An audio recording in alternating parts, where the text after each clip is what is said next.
नमस्कार। आपने कभी सोचा है कि इतनी रैलियां जो हो रही हैं देश में जगह जगह पर, उसके लिए धन कहाँ से आता है? आपने कभी सोचा है कि इतना पैसा इन रैलियों पर कैसे बर्बाद होता है और जिसके लिए किसी को कोई अफसोस नहीं होता है? आपने सोचा है कि लोग जो है बिना काम के सड़कों पर घूम रहे हैं, एडवर्टीज़मेंट भी निकल रहा है, लेकिन नौकरियां नहीं मिलती। आपने सोचा है कि इतने लंबे लंबे वादे नेता लोग करते हैं जिसको कभी पूरा नहीं करते, लेकिन हम उनको कोई सवाल नहीं करते। आपने सोचा है कि हमारी देश की आर्थिक स्थिति देखने में तो बहुत खूबसूरत है, लेकिन अंदर से खोखली है। आपने सोचा है कि आपके धन, ये देश के धन का 35% से ज़्यादा कुछ अरबपतियों के हाथों में है, और जो इसका उपयोग जैसे चाहे करते हैं। वो पॉलिटिक्स में सीधे नहीं हैं, लेकिन पीछे से उसमें लगे रहते हैं। आपने कभी सोचा है कि बीसीसीआई इतना धन इकट्ठा करता है, लेकिन वो टैक्स नहीं देता है? कानून ऐसा बना ही नहीं है, क्योंकि सरकार नहीं चाहती है कि इस पर टैक्स लगे, क्योंकि इसी धन से उनकी रैलियां होती हैं, उनकी पार्टी चलती है, पार्टियां होती हैं, लोगों का उत्साह बढ़ाया जाता है, लोगों को पैसा दिया जाता है। आपने कभी सोचा है कि एक नेता जो है वो कश्मीर में जा कर के अपनी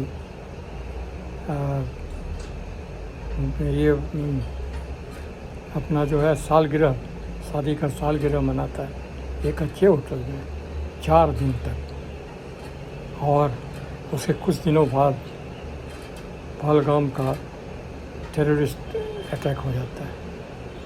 आपने कभी सोचा है कि सारा कुछ हो गया, लड़ाई भी हो गई 4 दिन की, और काफ़ी कुछ तहस नहस हो गया, बड़े बड़े क्लेम किए गए, लेकिन वो 4 आतंकवादी ऐसे गुम हो गए जैसे गधे के सिर से सींग गए। इन सब के ऊपर हमारे जैसे लोगों को सोचने से कोई फ़ायदा नहीं है, क्यों, हमें तो कुछ चंद दिनों के लिए है, लेकिन जो हमारे नवयुवक नवयुवती हैं उनके लिए इसमें सोचने और करने के लिए बहुत कुछ है। आप आगे जब भी किसी पार्टी के सदस्य को चुनना चाहते हैं तो उसकी वास्तविक स्थिति को जानिए, उसकी कहानी जानिए, उसके पिछले कृत्यों को जानिए, उसके बाद आप वोट दीजिए।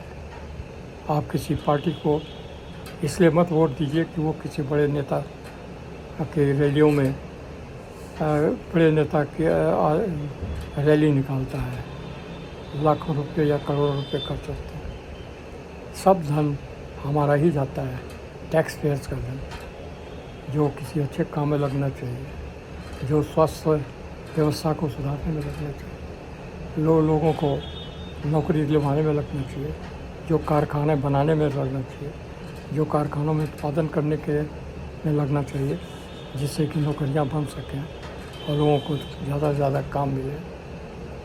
ये सिर्फ इसलिए नहीं होता क्योंकि ये लोग नहीं चाहते हैं कि ऐसा हो।